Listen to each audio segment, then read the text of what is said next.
So here's an article that I'm sure a lot of men probably say, "Yeah, I told you so."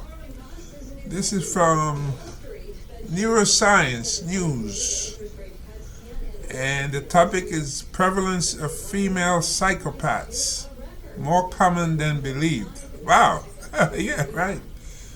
Summary: researchers provide novel insights into female psychopathy, challenging the conventional 6 to 1 male to female psychopath ratio with new evidence suggesting a closer 1 to 2 or 1 point, that's 1.2 to 1 ratio, right?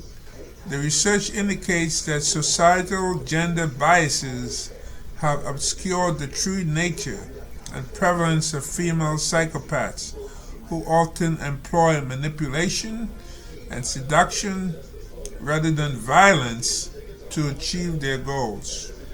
This revelation not only calls for a reassessment of psychopathy across genders but also signals significant implications for criminal justice and corporate leadership. Key facts: new ratio uncovered. Dr. Boddy's research suggests that the real ratio of male to female psychopathy could be as low as 1.2 to 1, indicating female psychopaths are up to 5 times more common than previously thought. Gender bias in identification. Traditional psychopathy measures designed around male criminal behavior fail to capture the more manipulative and seductive tactics employed by female psychopaths. Implications for society and business. The underestimation of female psychopaths has serious repercussions for the criminal justice system and organizational leadership's decisions, highlighting a need for gender-inclusive assessment methods. Anglia Ruskin University. Female psychopaths are up to 5 times more common than previously thought, according to an expert who will present his work at the Cambridge Festival later this month. Current scientific evidence suggests that male psychopaths outnumber females by around 6 to 1. However, expert in corporate psychopathy, Dr. Clive Boddy of Anglia Ruskin University, ARU, argues that studies may be failing to identify female psychopaths because they are largely based around profiles of criminal and male psychopaths. During his talk at ARU's Cambridge campus on Saturday, 16th March, right, that's coming up. Today's the 7th of March. 16 would be next Saturday. Right? Dr. Boddy will argue that the characteristics of female psychopaths differ from males and that gender bias plays a role in the underreporting, with society ignoring what people perceive to be male traits when they're displayed by women. Dr. Boddy will present his own research, which shows that using measures of primary psychopathy, which exclude psychopathy's antisocial behavioral characteristics and concentrate on its core elements, the real ratio of male-female psychopathy may be about 1.2 to 1 ratio, up to 5 times higher than previously suggested.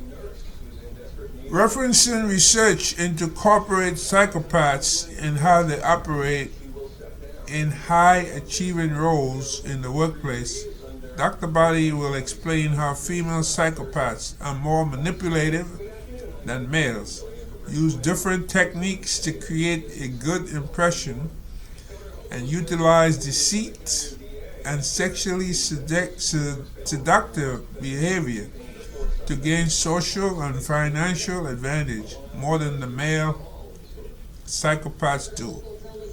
Dr. Boddy, deputy head of the School of Management of Anglia, Ruskin University, said, people generally attribute psychopathic characteristics to males rather than to females. So even when females display some of the key traits associated with psychopathy, such as being insincere, deceitful, antagonistic, unempathetic, and lacking in emotional depth, because they are seen as male characteristics, they may not be labeled as such, even when they should be. Also, female psychopaths tend to use words rather than violence. Yeah, that's because females are weaker than men. That's why. So, what's the point trying to use violence? To achieve their aims, differing from how male psychopaths tend to operate. A female psychopathy expresses differently than measures designed to capture and identify male criminal psychopaths may be inadequate at identifying female non-criminal psychopaths. Female psychopaths, while not as severely psychopathic or as psychopathic as often as males, have nevertheless been underestimated in their incidence levels and are therefore more of a potential threat to business and society than anyone previously suspected. I think, let me just stop here. I don't think that's true. I think the word was out, but people just didn't want to listen. That's my opinion. People just say no, no, women are not like that. They're not like as bad as men. No. People just didn't want to listen. This has implications for the criminal justice system because current risk management decisions involving partners and children may be faulty. It also has implications for organizational leadership selection decisions because female leaders cannot automatically be assumed to be more honest, caring, and concerned with issues such as corporate social responsibility. Dr. Clive Boddy has been researching the effects of having psychopaths in the workplace since 2005 and has published more on corporate psychopaths than any other academic. His research interests include toxic leaderships and particularly the effects of corporate psychopaths on employees, organizations, and society. Alright, so this is the end of the article here. Well, let me just say this. I believe some people do have some people can disguise themselves. They can masquerade. Let me give an example here. Which was what was this? 2 years ago. This lady I know, she sent me an email. It had there was a link in there, and she showed she was going to be evicted. Right? She has 2 kids. She had problems with the guy she was living with, and I guess they told her, well, you and him, you can't live there anymore. You gotta leave. So she needed help to move. So she asked me, can you come up and help me pack and so forth. So where she lives up in Maine, it'd be very hard for me to get there. I mean, I can go by bus, but when I arrive, it'll be in the dead of night. And she won't be able to come out and get me, having 2 kids. So the best way for me to get there was to fly up and rent a car and drive to her place. Anyway, while there, I hop out, went to, she asked me to go to, what is it, Walmart. One of the big Walmart. She was buying things she didn't even have money for, like some kind of set for the baby, because she had like 2 babies born 1 year apart, or maybe like 11 months apart. So that should have been the sign right there. But anyway, I didn't want to judge. So I said, look, I know this person for a long time. I'm going to help her out. Anyway, she bought something, some kind of a set you have to put together for a baby. She was like $100 short. Right? $100 short. And I said to myself, look, she doesn't have the $100. She doesn't have it in her bank account. So I took out the $100 and I paid it. All right, fine. So she bought a lot of stuff, a whole bunch of stuff.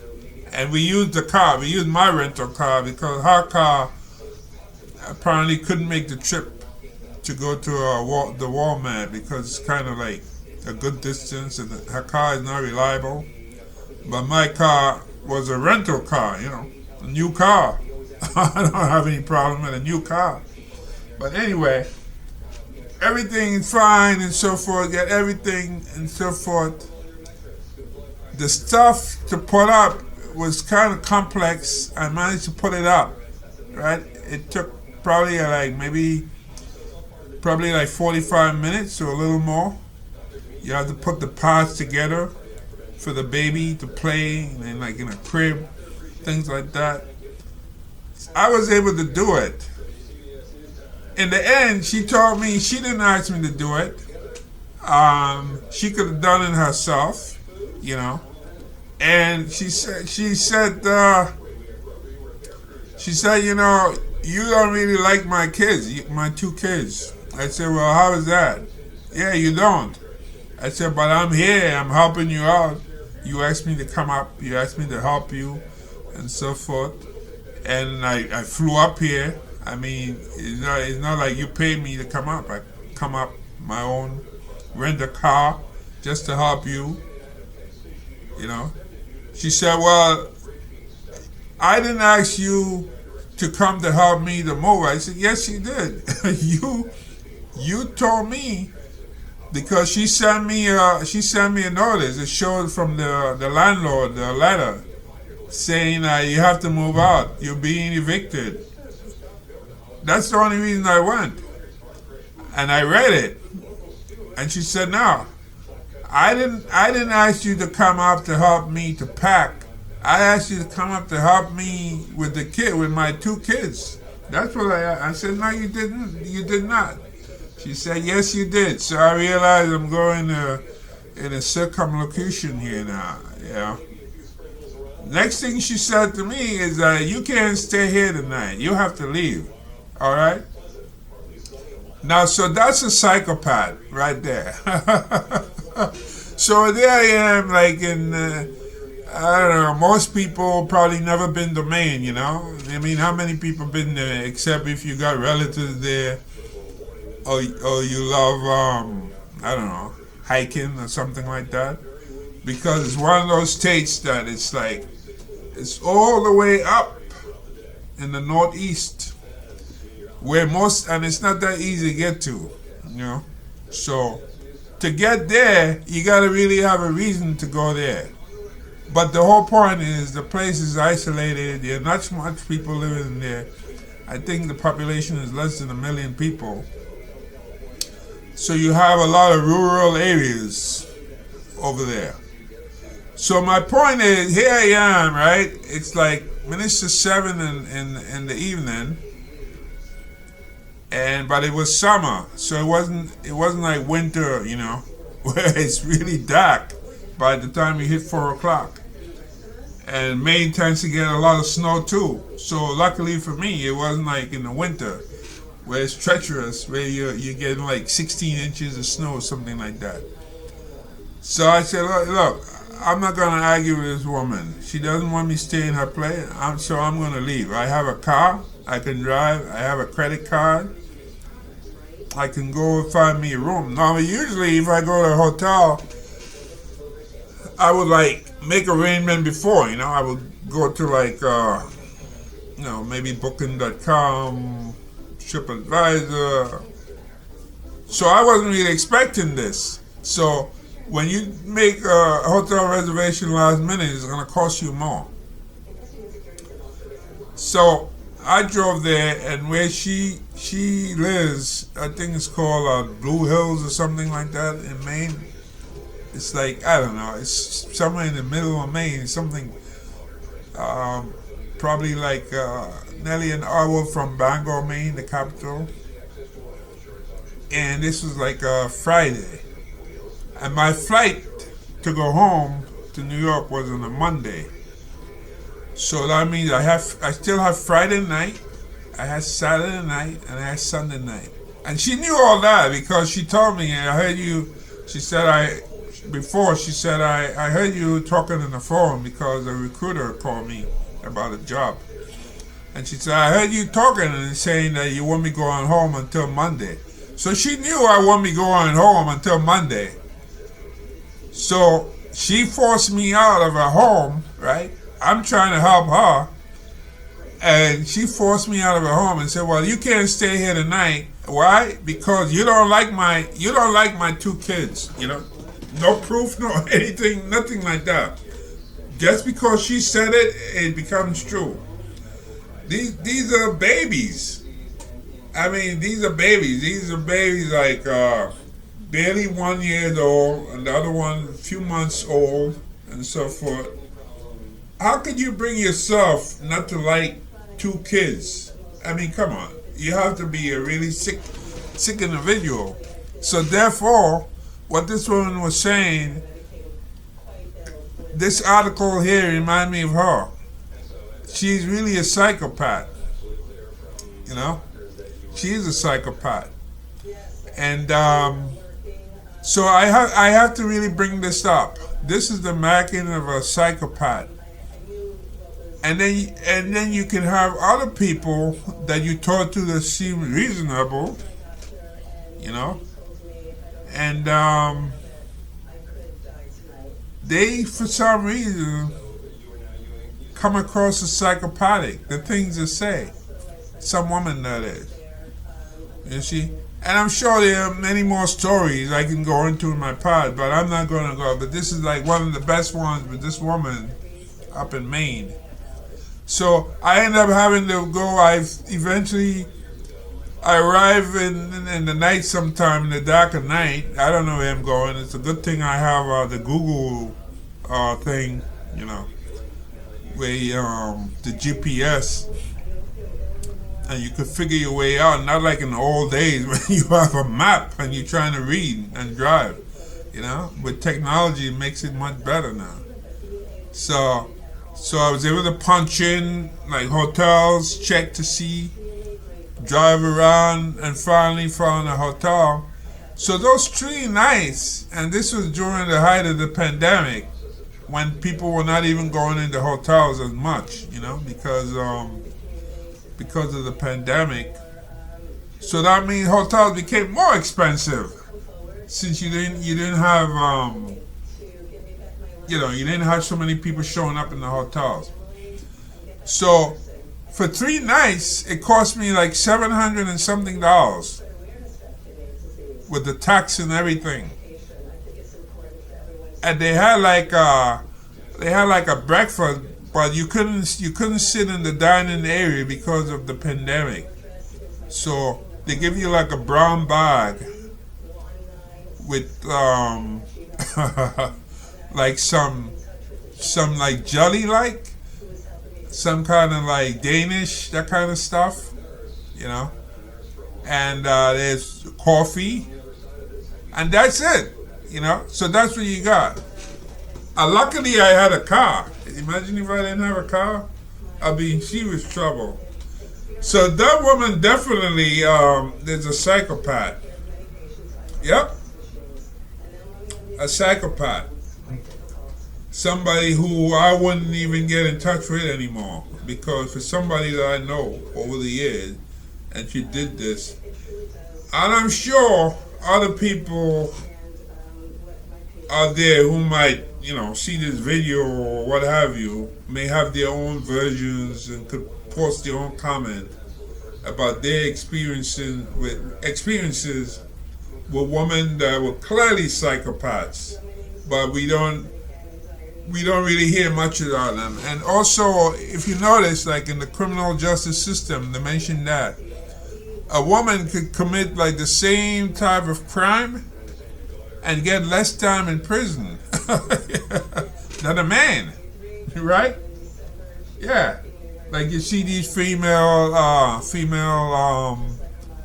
female teachers in the news all the time, and you gotta ask yourself, what's wrong with these women, Like, again, like sexual charges against them, whether it's rape or what have you, against students. And it's like, there's no end to it, It's like, wow, don't you read the news? Don't you see what goes on?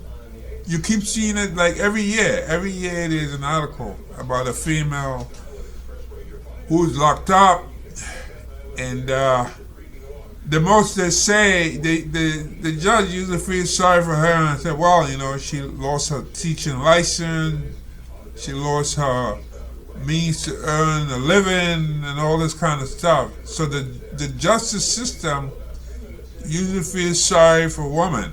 And by no means, I'm not here to attack women. I'm just saying that this article points a stark contrast between how women are treated in the criminal justice system and men who we may regard as psychopaths, for example, you see, and the way the women are treated, right? For example, there's a woman in the news right now here in New York. You can see her clearly in a video where she went over and she struck a guy playing a violin in the subway. I think it was around Herald Square. He's sitting there playing his violin, right? In the subway here, you have people, musicians, they have like a permit to play certain times. He minding his business, playing the music, and she picks up a metal object and strikes him hard in the back of his head, right? Okay. They took like 2 weeks to find her, right? They finally found her and arrested her, brought her in before the judge, and the prosecutor said, well, this woman, she doesn't show up in court, She had other charges against her, and she had 5 other charges where she was charged for other things, and she never showed up in court. So we want you, so they're saying we want bail. We asking for bail. This is the prosecutor now. The prosecutor is asking for bail for her. The judge, I won't say the judge refused, but the judge declined. The judge declined to assess bail and let her out on her own recognizance, right? Okay, so that means the judge let her out. This is a woman with 5 other incidents where she didn't show up in court, She attacked somebody with a metal object in the back of his head. He doesn't even see her coming. Judge lets her out. Next thing you know, she's back in the news again. She commits another crime. Right? She's locked up again. So I'm just saying that this woman is clearly a psychopath, you know? But the criminal justice system is giving her all these opportunities that she could continue committing crimes. So if anybody, have their own versions or run into female psychopath, feel free to comment. Post your comment.